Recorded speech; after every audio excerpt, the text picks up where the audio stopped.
আইস্ক্রিনে আসছে স্বাদের series Annie. ওপার বাংলার নায়ক সোহমের বিরুদ্ধে আর্থিক প্রতারণার অভিযোগ, ৮০ কোটি টাকায় বিক্রি রামায়ণ সিনেমার সঙ্গীত সত্ত্ব। দক্ষিণ আফ্রিকায় মেয়েদের স্কুল বন্ধ করছেন অপরা উইনফ্রে। এক নজরে বিনোদন দুনিয়ার খবরাখবর আফফান মিতুলের প্রতিবেদনে। দীর্ঘ ৫ বছর পর নতুন নির্মাণ নিয়ে ফিরছেন রেহানা মরিয়ম নূর খ্যাত নির্মাতা আব্দুল্লাহ মোহাম্মদ সাদ। তবে এবার সিনেমা নয়, প্রথমবারের মতো তিনি নির্মাণ করেছেন একটি মিনি সিরিজ, নাম অ্যানি। গেল জুনে জার্মানির সেরিয়ান ক্যাম্প ফেস্টিভ্যালে উইমেন ইন সিরিজ বিভাগে বিশ্ব প্রিমিয়ার হওয়ার পর এবার দেশের দর্শকদের জন্য আসছে সিরিজটি।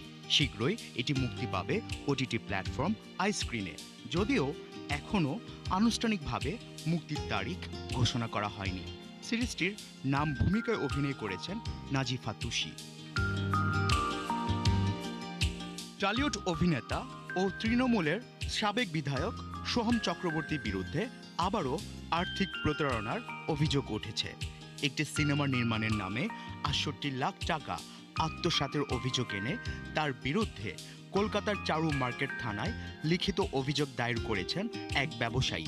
অভিযোগকারী হুগলির আরামবাগের বাসিন্দা শেখ শাহিদ ইমামের দাবি, ২০২১ সালে একটি সিনেমা নির্মাণের জন্য তিনি সোহম চক্রবর্তীকে ৬৮ লাখ টাকা বিনিয়োগ হিসেবে দেন।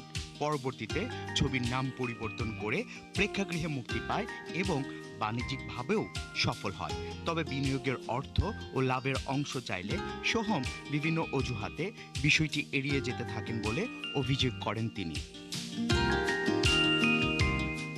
মুক্তির আগেই বাণিজ্যিক সাফল্যের ইঙ্গিত দিচ্ছে নিতেশ তিওয়ারি পরিচালিত বহুল প্রতীক্ষিত সিনেমা রামায়ণ।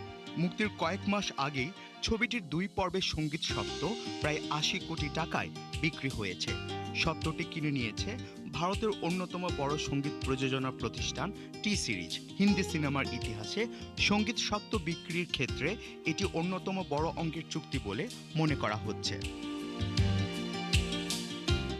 যুক্তরাষ্ট্রের জনপ্রিয় টেলিভিশন উপস্থাপিকা ও উদ্যোক্তা অপরা উইনফ্রে জানিয়েছেন, দক্ষিণ আফ্রিকায় প্রায় ২০ বছর আগে প্রতিষ্ঠিত তার মেয়েদের আবাসিক স্কুলটি আগামী বছর বন্ধ হয়ে যাবে।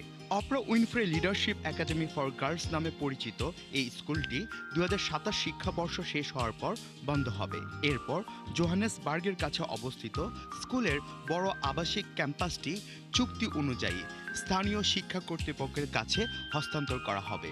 স্কুল বন্ধ হওয়ার সময় যেসব শিক্ষার্থী তাদের পড়াশোনা শেষ করতে পারবে না, তাদের জন্য বিকল্প ব্যবস্থা করা হবে। আফফান মিতুল, ৭১।